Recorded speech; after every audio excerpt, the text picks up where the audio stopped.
আল্লাহ যে চায় আমি আল্লাহর সাথে কথা বলবো ফালিউসাল্লি, সে যেন নামাজ শুরু করে।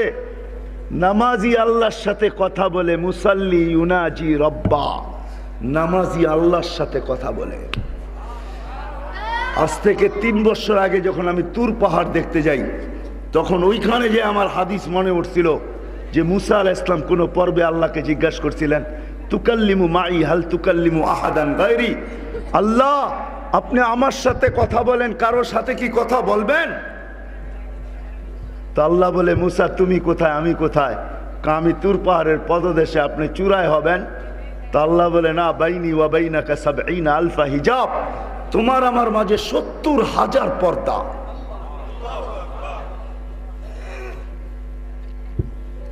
কুল্লা হিজাব আলফা সানা, প্রত্যেক পর্দা ১,০০০ বৎসরের রাস্তা।